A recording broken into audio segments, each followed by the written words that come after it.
Tiếp nối các màn đấu khẩu liên quan đến sự tranh chấp dai dẳng giữa Trung Quốc và Đài Loan xung quanh câu chuyện chủ quyền, Trung Quốc nói máy bay quân sự Mỹ tới Đài Loan là sự khiêu khích hèn hạ.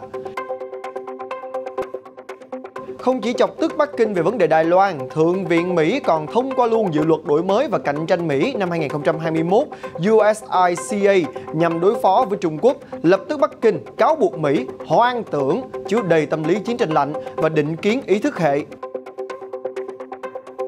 Quay lại với câu chuyện nhân quyền, Nhật Bản và Úc ra tuyên bố chung lên án Trung Quốc về vấn đề này.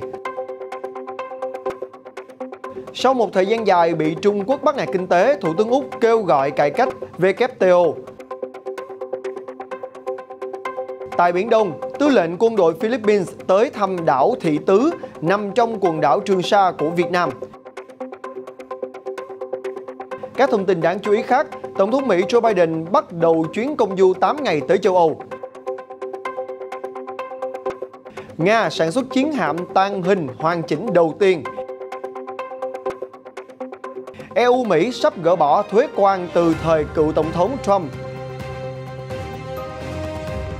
El Salvador chính thức công nhận Bitcoin là tiền hợp pháp. Quý vị đang đến với FBNC Thế giới hôm nay. Xin chào quý vị, tôi là Quang Huy và đây là FBNC Thế giới hôm nay. Mở đầu sẽ là các thông tin liên quan đến các màn đấu khẩu của Trung Quốc và Mỹ. Mới đây thì phát ngôn viên Bộ Quốc phòng Trung Quốc cho biết việc 3 thượng nghị sĩ Mỹ được chở tới Đài Loan bằng một máy bay quân sự là sự khiêu khích nghiêm trọng, không phù hợp và gây nguy hiểm cho tình hình ổn định trong khu vực. Nhóm 3 thượng nghị sĩ Mỹ gồm Tammy Duckworth, Dan Sullivan và Christopher Coons đã tới Đài Bắc trong vòng 3 tiếng đồng hồ và gặp lãnh đạo Thái Anh Văn. Họ cũng công bố kế hoạch viện trợ 750.000 liều vaccine cho hòn đảo. Một điều bất thường là phái đoàn không đi bằng máy bay dân dụng như thường lệ, mà bằng một chiếc C-17 của không quân Mỹ. Phát ngôn viên Bộ Quốc phòng Trung Quốc đã bày tỏ phản ứng mạnh mẽ về chuyến đi lẫn về việc dùng máy bay quân sự hạ cánh xuống Đài Loan. Đại tá Ngô Khiêm nói, các nghị sĩ Mỹ đi thăm Đài Loan bằng máy bay quân sự, sử dụng vấn đề Đài Loan để chính trị hóa, quân sự hóa hòn đảo, nhằm làm suy yếu chính sách một Trung Quốc với mục tiêu dùng Đài Loan kiềm hãm Trung Quốc. Đây là sự khiêu khích chính trị nghiêm trọng. Mỹ cũng như nhiều quốc gia khác không có quan hệ ngoại giao chính thức với Đài Loan, như Washington là nhà bảo trợ lớn nhất cho hòn đảo, cả về kinh tế, quân sự và chính trị. Những hợp đồng bán vũ khí cho Đài Bắc thường xuyên làm Trung Quốc tức giận. Trung Quốc tin rằng lãnh đạo Thái Anh Văn là người theo đuổi sự độc lập cho Đài Loan khi từng phát biểu rằng Đài Loan là một quốc gia độc lập với tên gọi chính thức là Cộng hòa Trung Quốc. Phát ngôn viên Bộ trưởng Quốc phòng Trung Quốc cũng yêu cầu Mỹ dừng ngay những hành động làm tổn hại đến quan hệ Mỹ-Trung, đe dọa đến hòa bình ổn định của châu Á. Không giống nhận định của nhiều người, khi lên nắm quyền ông Biden sẽ mất đi chất Trump trong việc đối phó với Trung Quốc. Chính quyền ông Biden đang tiến hành chuỗi bước đi nhằm chống lại Trung Quốc, gồm củng cố các liên minh của Mỹ và theo đuổi những khoản đầu tư lớn trong nước để tăng cường khả năng cạnh tranh của nền kinh tế Mỹ trong bối cảnh quan hệ giữa hai nền kinh tế lớn nhất thế giới ngày càng trở nên khó khăn. Đường lối cứng rắn với Trung Quốc nhận được sự ủng hộ của lưỡng đảng tại Quốc hội Mỹ. Minh chứng rõ ràng nhất cho sự ủng hộ này là mới đây, Thượng viện Mỹ đã thông qua dự luật đổi mới và cạnh tranh Mỹ năm 2021 USICA trị giá 240 tỷ đô la Mỹ nhằm đối phó với Trung Quốc. Lập tức, Ủy ban Đối ngoại Quốc hội Trung Quốc gọi đây là nỗ lực can thiệp công việc nội bộ của nước này và tước bỏ quyền phát triển hợp pháp thông qua phân tách kinh tế và công nghệ, đồng thời cáo buộc dự luật bôi nhọ Trung Quốc chứa đầy tâm lý chiến tranh lạnh và định kiến ý thức hệ, thậm chí còn cho rằng Mỹ đang bị hoang tưởng. Dự luật cần được Hạ viện Mỹ thông qua trước khi chuyển đến Tổng thống Joe Biden ký phê duyệt. Mới đây thì Nhật Bản và Úc đã ra một tuyên bố chung thể hiện sự quan ngại sâu sắc về các vi phạm nhân quyền đối với người Duy Ngô Nhĩ và các dân tộc thiểu số Hồi giáo khác ở khu tự trị Tân Cương. Một báo cáo mà Bắc Kinh kịch liệt bác bỏ vì cho rằng đây là sự bôi nhọ ác ý và không đúng sự thật. Một số quốc gia phương Tây đã kêu gọi điều tra xem các hành động của Trung Quốc ở Tân Cương có phải là tội diệt chủng hay không. Trước đó, Mỹ và một số các quốc gia khác như Anh và Canada đã luôn cho rằng Trung Quốc vi phạm nhân quyền nghiêm trọng. Trong tuyên bố chung có viết, chúng tôi chia sẻ mối quan ngại nghiêm trọng về các vụ vi phạm nhân quyền được báo cáo đối với người Duy Ngô Nhĩ và các nhóm thiểu số Hồi giáo khác ở Tân Cương. Chúng tôi kêu gọi Trung Quốc cấp quyền tiếp cận khẩn cấp Tân Cương cho các quan sát viên quốc tế độc lập, bao gồm Cao ủy Nhân quyền Liên Hiệp Quốc. Bộ trưởng Ngoại giao Nhật Bản Toshimitsu Motegi và Bộ trưởng Quốc phòng Nobuo Kishi đã gặp những người đồng cấp Úc Marise Payne và Peter Dutton thông qua truyền hình trực tiếp. Về phần mình, Bộ Ngoại giao Trung Quốc cho biết họ cực lực phản đối việc hai quốc gia cho rằng nước này đang diệt chủng người thiểu số Duy Ngô Nhĩ và cho rằng đây là các lời đe dọa ác ý. Người phát ngôn Bộ Ngoại giao Uông Văn Bân nói trong một cuộc họp báo thường kỳ rằng Trung Quốc kêu gọi tất cả các bên ngừng can thiệp vào công việc nội bộ của Bắc Kinh và ngừng phá hoại hòa bình và ổn định. Thêm vào đó, mới đây, Thủ tướng Úc Scott Morrison cho biết rằng ông muốn Tổ chức Thương mại Thế giới WTO phải cải cách để có được cơ chế hữu hiệu hơn đối phó với hành vi lạm dụng thương mại. Ông cũng dự tính mang vấn đề căng thẳng với Trung Quốc ra bàn thảo tại hội nghị G7 sắp tới. Quan hệ với Trung Quốc bắt đầu lạnh giá kể từ khi Úc cấm Huawei tham gia phát triển mạng viễn thông 5G tại nước này vào năm 2018 và đã gần như tê liệt kể từ khi Thủ tướng Scott Morrison kêu gọi điều tra nghiêm túc nguồn gốc Covid-19. Trung Quốc trả đũa bằng việc cấm nhập khẩu cũng như áp đặt thuế quan hàng loạt mặt hàng từ Úc như thịt bò, than, nho và nhiều thứ khác. Mỹ gọi các động thái này là sự đàn áp kinh tế. Úc nói họ sẽ không đầu hàng trước áp lực từ Trung Quốc và đã nộp đơn khiếu nại lên Tổ chức Thương mại Thế giới WTO về việc Bắc Kinh đã áp đặt thêm tới 80% thuế lên những mặt hàng của họ, làm ngưng lại tới hàng tỷ đô la buôn bán.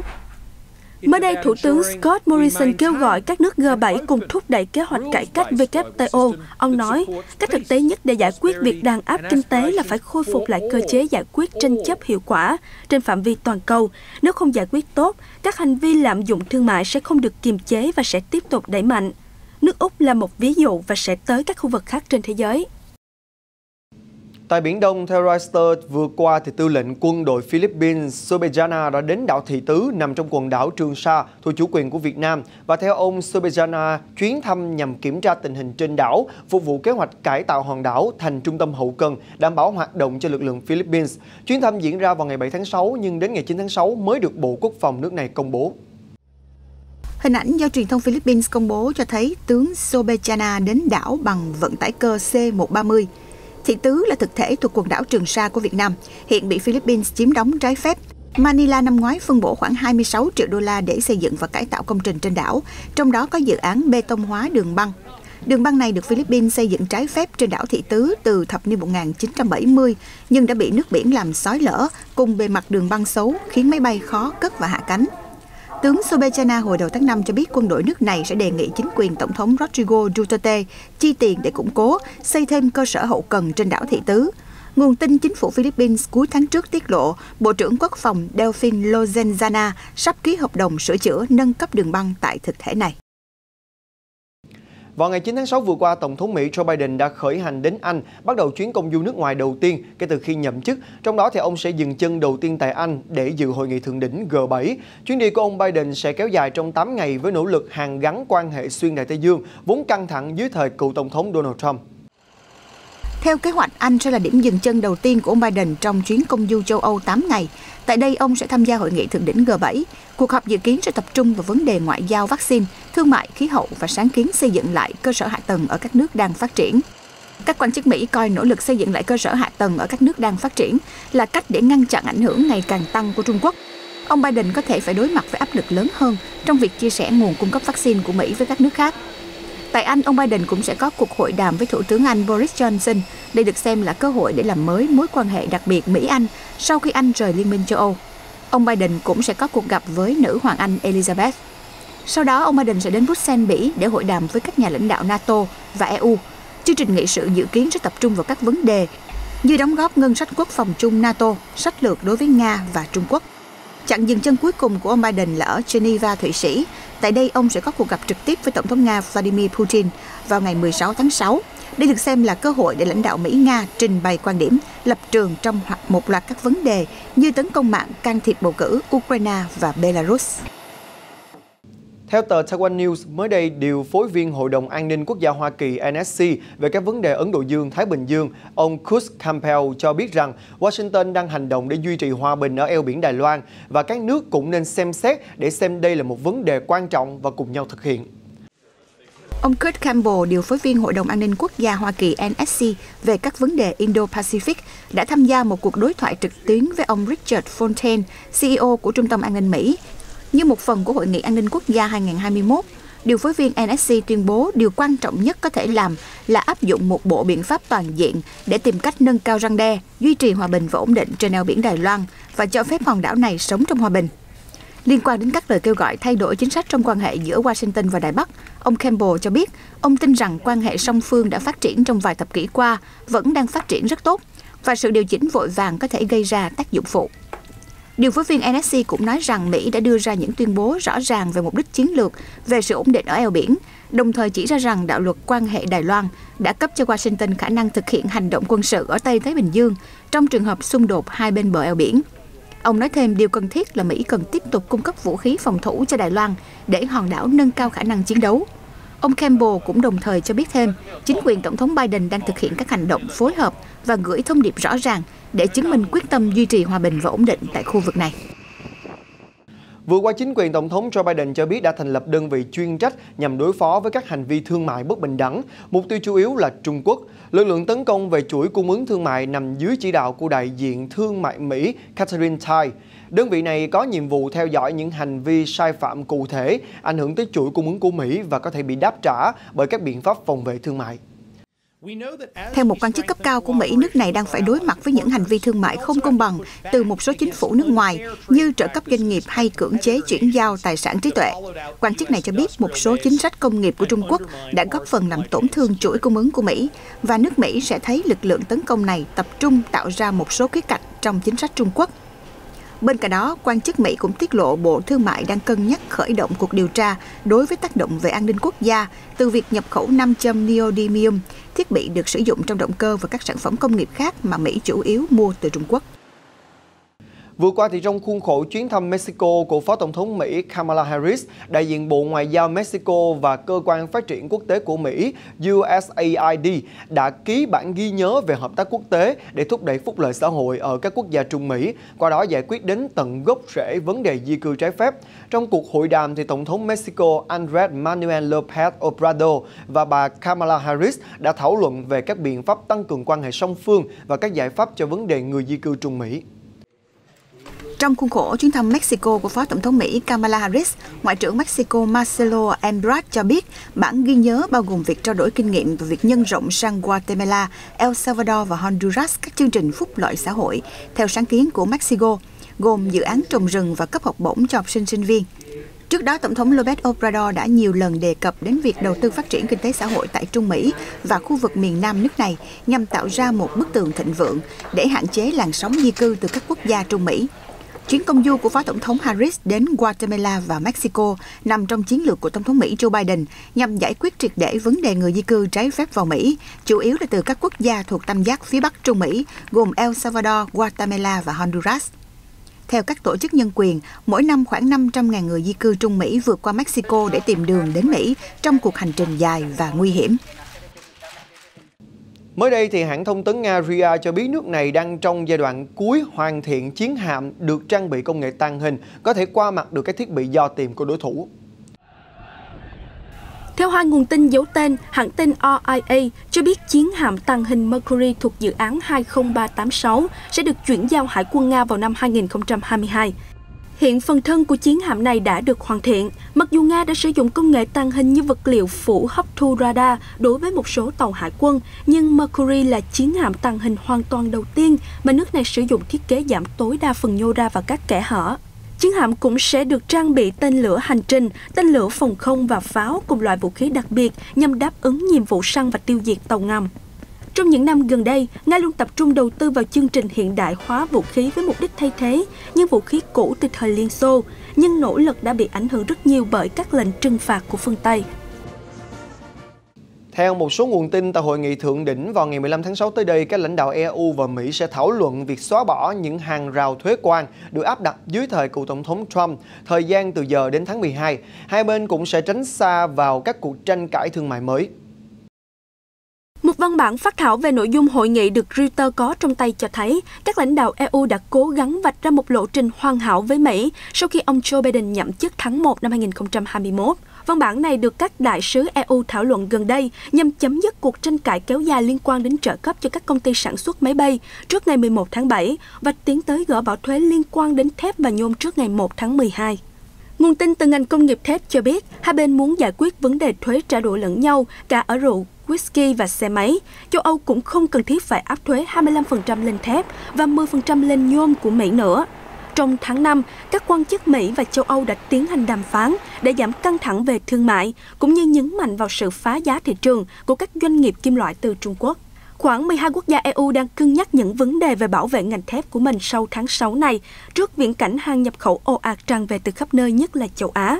Tổng thống Biden chuẩn bị tới Brussels để gặp Chủ tịch Ủy ban Nhân dân von der Leyen và Chủ tịch Hội đồng châu Âu Charles Michel, những người đại diện cao nhất của chính phủ châu Âu. Ngoài trọng tâm thương mại, hai bên sẽ cùng bàn và đối phó về tình trạng ấm lên toàn cầu. Tổng thống Pháp Emmanuel Macron mới đây cho biết rằng là sẽ không có chỗ cho hận thù và bạo lực tại các nền dân chủ và khẳng định rằng không có điều gì có thể ngăn cản ông tiếp tục gặp gỡ người dân sau khi ông Macron bị một người đàn ông tát vào mặt trong lúc nhà lãnh đạo này tiếp xúc với công chúng. Trong một phát biểu sau khi bị tát vào mặt, Tổng thống Pháp Emmanuel Macron nói rằng không có thời gian để sợ hãi, đồng thời nhấn mạnh những hành động hận thù và bạo lực sẽ không thể tồn tại trong các nền dân chủ như ở Pháp. Trong khi đó, nhiều chính sách Pháp đã nhanh chóng lên án vụ việc trên và cho đó là hành vi làm nhục nền dân chủ. Theo truyền thông địa phương, vụ tấn công nhằm ông Macron xảy ra khi nhà lãnh đạo Pháp đang gặp gỡ người dân tại vùng Dom, đông nam nước Pháp. Một người đàn ông đã hô lớn đả đảo Macron và tát vào má trái của ông Macron. Ngay sau đó, nhân viên an ninh lập tức can thiệp và đưa Tổng thống Pháp ra khỏi nơi xảy ra vụ việc. Cảnh sát Pháp đã tiến hành bắt giữ hai người đàn ông có liên quan. Hiện chưa rõ danh tính và động cơ của họ thật sự là gì.